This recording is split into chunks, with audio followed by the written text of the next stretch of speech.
Welcome to Sci-Fi Quantum Archives. Don't forget to like, subscribe, and explore. The transmission surfaced on the dark web without warning. No origin, no traceable source, just a corrupted file labeled recovered from classified black site. Decryption protocol engaged.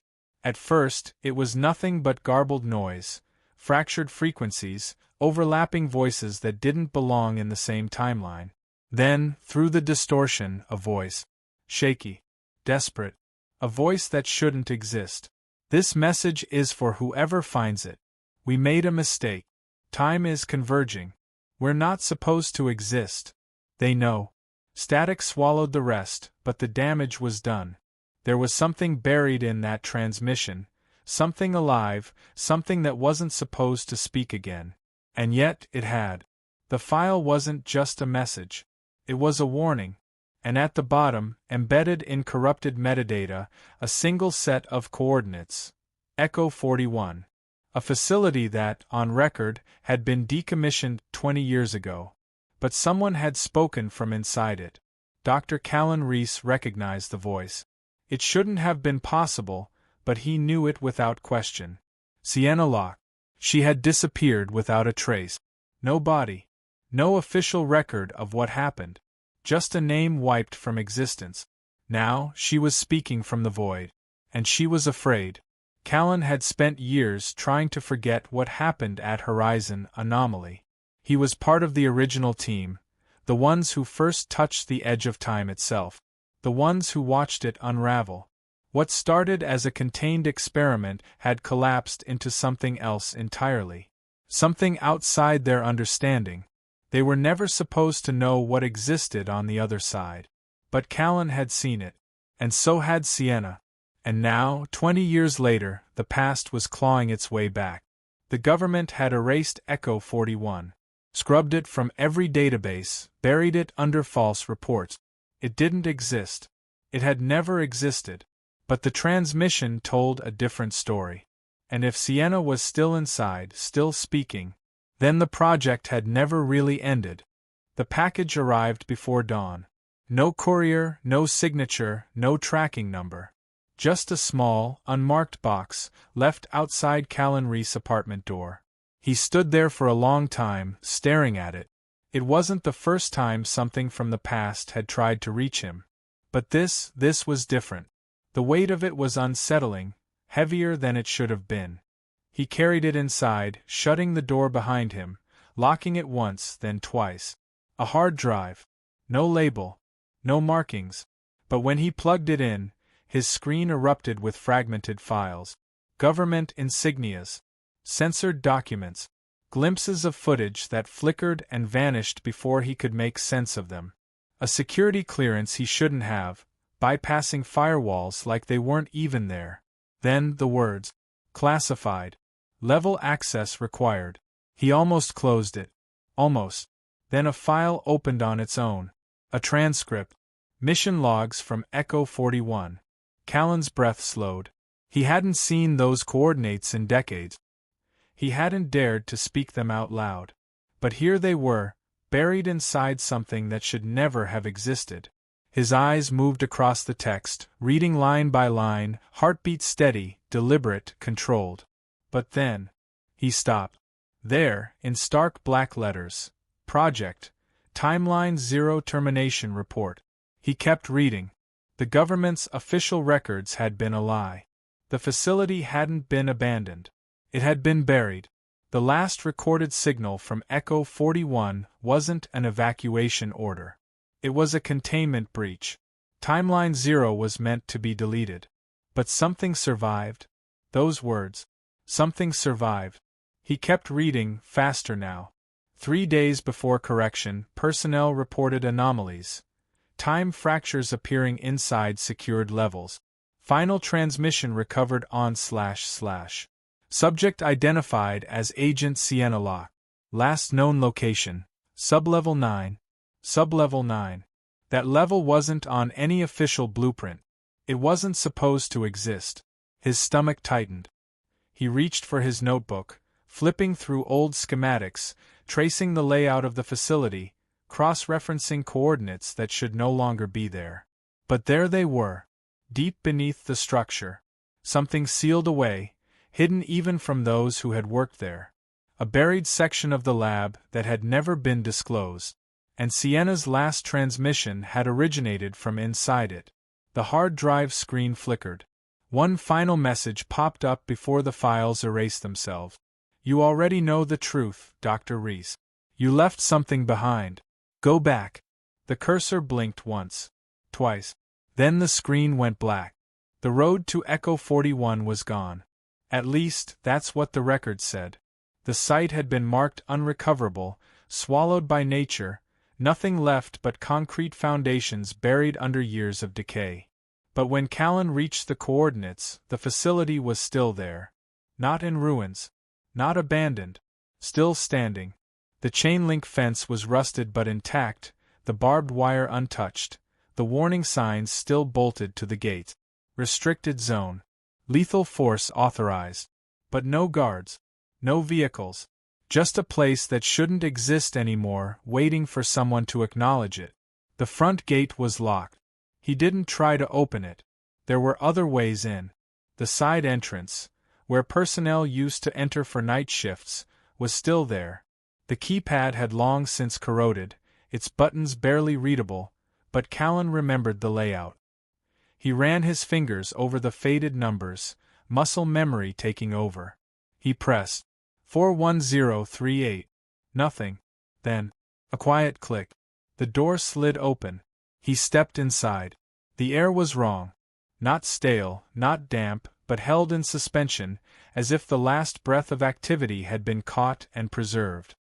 His boots pressed into dust that shouldn't be there. This place had been sealed, yet the floor looked like it hadn't been touched in decades. But then, something else. A desk. Papers scattered. A cup of coffee still full, untouched, unspoiled. That wasn't possible. He walked deeper. The further he went, the stronger the sensation. Nothing had moved, but nothing had aged either. Screens blinked error messages, as if they had been frozen mid-task. Chairs sat pushed back slightly, like someone had just stood up from a conversation that had never ended. At the end of the hallway, a security station. A monitor still flickered. It shouldn't have been running. Callan stepped closer. The system was looping through a single document. It had been left open, as if someone had been in the middle of reading it. Containment breach report. Timeline 0 entity detected. His hands hovered over the keyboard. The terminal shouldn't have been working, yet the log was updating itself in real time. Then, movement. Not on the monitor. Behind him. He turned. Nothing. But the air had changed. And then, a voice. Low. Distant. A whisper at first, growing clearer. It's not safe here. You need to leave. Callan's breath caught. He knew that voice. Sienna. The corridor stretched in front of him. It was empty, but he felt her there. Not a recording. Not an echo. Then he saw her. Standing at the end of the hallway. She wasn't facing him. She was looking past him, speaking to someone who wasn't there. She was moving, hands gesturing, like she was locked in a conversation that had already happened. A moment trapped in repetition. Callan took a step forward. Then, she turned. Their eyes met. And she vanished. Callan stood frozen where Sienna had been. The air had settled, but the weight of her presence hadn't. He could still see her expression, still feel the unspoken warning in her eyes before she had disappeared. She wasn't a hallucination. She wasn't a memory. She had been there. And if she had been there, that meant she was still somewhere inside this facility. He forced himself forward. The mainframe room was just ahead, behind a reinforced door meant to keep out everyone but authorized personnel. That clearance had long since expired, but Callan knew the system better than anyone. He had built parts of it. The keypad was dead. The terminal next to it flickered, showing a login screen that shouldn't have existed anymore. He reached for his pocket, pulled out an old keycard, one he had kept long after he should have destroyed it. It was deactivated, useless in any normal system. But this place? This place wasn't normal anymore. He swiped it. A pause. Then, the door unlocked. Inside, the room was colder. Not from neglect. Not from time. The monitors were still on. This place should have been buried under layers of encryption, but the security logs were open, as if someone had left in the middle of reading them. Callan sat down, hands steady, eyes locked on the screen. He started scanning through the files, searching for the last security footage recorded before the collapse. He found it. The timestamp read 3 days before the incident was erased from official record. He pressed play. The screen came to life with flickering footage. A room. Scientists in lab coat. A countdown in the corner. Sienna was there. She wasn't alone. A team of 6 stood around her. Their faces were strained, their voices overlapping in rushed, panicked conversation. The audio crackled. He turned the volume up, catching the first word. The project wasn't shut down, it was erased. The timeline still exists. It's just not here. Someone off-screen was typing frantically. Another voice. We tried to delete it, but something came back through the fracture. Something from the erased reality. A hand slammed on the table. Sienna leaned in, whispering something he couldn't quite hear. Then, her voice, clear this time. It's watching us. It knows we know. Callan's breath came slow, steady. The camera shook. A low distortion cut through the footage.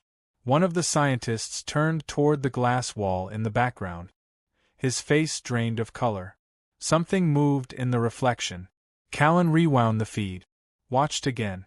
There was nothing in the room. But in the glass. The shadow shifted. It didn't match the people inside. It moved on its own. The footage corrupted violently. Pixels stretched. The feed blurred, voices warping into something unintelligible. Then, a final frame. Sienna, standing completely still, staring directly into the camera. Her lips moved, but there was no sound. Then, the feed cut to black. The screen stayed black for a long time. No error message. No system prompt. Just empty, hollow silence. Then, a flicker. The static rippled across the monitor, slow at first, then faster, like something was trying to push through. Callan didn't move. He barely breathed. The security logs were supposed to be archived, buried in encrypted layers even he shouldn't have been able to access. But the screen wasn't showing a recording anymore. It was a live feed. And it wasn't from this world. A new timestamp appeared in the corner. The date didn't match reality. It was from timeline 0. The camera came into focus, revealing a control room identical to the one Callan was sitting in, but untouched, operational, alive. Then, movement. Sienna. She was standing in the center of the room, hands flat on the table, staring forward. Her breathing was slow, controlled, but her shoulders were rigid with something beyond fear. Her lips parted. Then, her voice. If you're hearing this, then I failed. Callan's pulse slammed against his ribs. Timeline 0 wasn't erased. It's bleeding through? Her head lifted. Her eyes locked onto the camera, onto him. And you're part of it. The words crawled into his skin, heavy, real. The screen glitched violently. The lights above him flickered. A sound cut through the air, low, humming, vibrating through the structure of the facility itself. Callan swallowed hard, fingers pressing into the desk. His own reflection stared back at him from the monitor's glare. But then, it moved. Not like a normal reflection. It blinked out of sync. He turned his head. The reflection didn't. For a moment, he wasn't looking at himself. He was looking at something wearing his face. His stomach turned cold. He shifted in his chair, leaning closer to the screen. The reflection smiled. Callan didn't. A crack splintered across the monitor, thin at first, then growing, like glass under pressure. His pulse hammered. He turned his head, and caught something in the corner of his vision. The mirror on the far wall. The crack wasn't on the monitor. It was on the glass behind him. His own face was distorting, warping, shifting in a way that wasn't natural. And then, a voice. It's not abandoned. Callan's breath stopped. The walls around him, the air, the very fabric of the facility itself. It wasn't crumbling. It wasn't empty. It was layered. Two versions of reality, one on top of the other, both existing at once. And one of them was trying to break through. The crack in the mirror was spreading. Thin at first, then splitting wider, each fracture splitting off in jagged directions like something pushing against the glass from the other side. Callan stood there, watching himself, watching the other version of himself. The face was the same. The eyes weren't. It smiled again. And this time, he heard it. A voice, but not through the room. Not through the speakers. Inside his own head. "You're not real, Callan. None of you are." His knees locked. His breath came sharp, but the words didn't stop. "You've always been here. You just don't remember." A pulse hit the air. Not a sound. Not a vibration. A shift. His mind lurched, and suddenly, he was somewhere else. Not Echo 41. Not this abandoned husk of a facility. Somewhere fuller. Brighter. Intact. He was walking down a hallway, but his body wasn't his to control. Footsteps clicked against polished floors. Voices rang in the air. Scientists talking, machines running. It was alive, bustling with movement. He knew this place. He had been here before. But that wasn't possible. "You're remembering?" Callan clenched his fists, but his body kept walking, kept moving towards something he wasn't ready to see. A door ahead of him. The label was familiar, but he didn't want to read it. He already knew what it said. Timeline 0 Operations Center. Then, he was inside. Sienna was there. So was the rest of the team. They weren't in a panic. They were working. Like nothing had ever gone wrong. He saw himself, standing beside them, staring at something on the monitors. But then, it started. The room shuddered, the walls distorting, the air pulling itself apart like stretched fabric. The memory, the past, was breaking. Callan yanked himself back, fighting against whatever force was forcing him to relive it. The voices screamed, and then, he was back in the present. Back in the decayed version of Echo 41. Back in the abandoned version. His pulse slammed against his ribs. His hands shook. The memories weren't just memories. They had happened. He had lived them. He had been in Timeline 0. And he had died there. His stomach turned cold. The reflection hadn't been wrong. This version of him. This version wasn't supposed to exist. Then, the speakers crackled. And the voice returned. "It's collapsing." The walls rippled. The floor beneath his feet shifted. Reality was breaking apart at the seams. And he wasn't the only thing inside it. The glass behind him shattered outward, shards exploding into the air, but nothing hit the ground. They were frozen, suspended. Caught between two realities. Callan turned and saw it. Something standing in the space where the mirror had been. It was him. Not a reflection. Not an illusion. The other Callan. He moved first. Callan ran. The walls warped, the hallways stretching too far, then snapping back like rubber bands.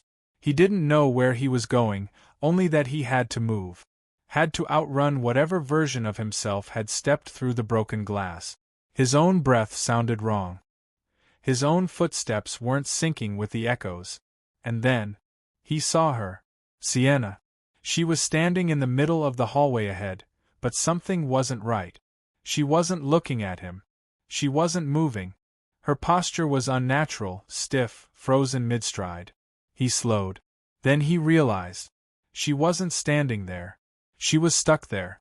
She was reliving the same 3 minutes over and over. Her body reset, hands moving back into place, lips forming words but never finishing them. She never got past that point. Callan reached out, but his hand passed straight through her. His chest tightened. The facility wasn't just collapsing. It was looping.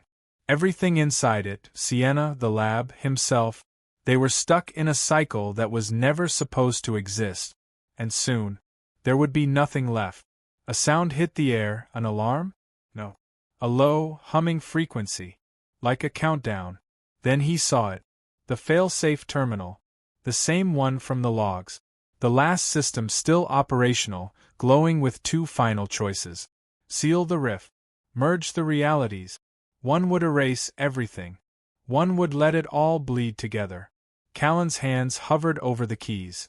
This was it. His last chance to decide what stayed real. Callan's hands hovered over the keys. His breath was uneven, his mind pulling in two directions. One choice would erase everything. The other would let it all bleed together. The air in the facility was shifting, no longer stable, no longer real. Walls stretched, flickered, peeled away like layers of something that had never fully settled into existence. The reflection was still there, watching, waiting. The other version of himself, the one that had crossed through. It wasn't attacking. It wasn't moving. It didn't need to, because it already knew what he was going to do. The failsafe screen pulsed in front of him. Two options. Seal the rift. Merge the realities. There was no time left. Callan's fingers pressed against the terminal. He made his choice. The moment he did, the world convulsed. A shock wave tore through the facility, rattling the structure to its foundation. Callan staggered, his vision twisting, as if his body was struggling to stay anchored in one place. The room blurred, splitting into two overlapping images. The Echo 41 he had just walked into, the abandoned, lifeless one, and the Echo 41 from his memories. Lit up, operational, full of people who had been erased. Both versions flickered, fighting for dominance. Something was forcing its way back. And then, the transmission system powered on. The speakers crackled, but this time, it wasn't interference. It was him. His own voice. The system had already started broadcasting. A final message. A warning. Callan swallowed hard, pressing his hands against the console, forcing his thoughts into words before it was too late. If you're receiving this, then it's too late. The walls of reality were folding inward, tearing at the edges. Sienna's frozen figure faded in and out of existence, trapped between two versions of time that no longer belonged to her. The reflection was still watching, still smiling. The merge is complete. The transmission continued, broadcasting to whoever was still listening. We exist. The failsafe alarm pulsed, red light washing over the control room. And they know. The terminal screen fractured. The rift had stabilized. Not closed. Not erased. Merged. The moment the final word left his mouth, Callan felt it. A shift, a crack deep in his mind, like something had pulled him loose from the reality he thought he knew. The floor beneath him fractured, but he wasn't falling. He was unraveling. Then, a final frame on the monitor. His own face. Not as he was. As something else. The transmission cut to black. The signal didn't go silent. A sound remained, buried deep beneath the static. A voice. Repeating a single phrase. Timeline 0 has been restored. If you believe humanity deserves a future among the stars, subscribe now. Only those who'd abandon Earth to its fate will scroll past.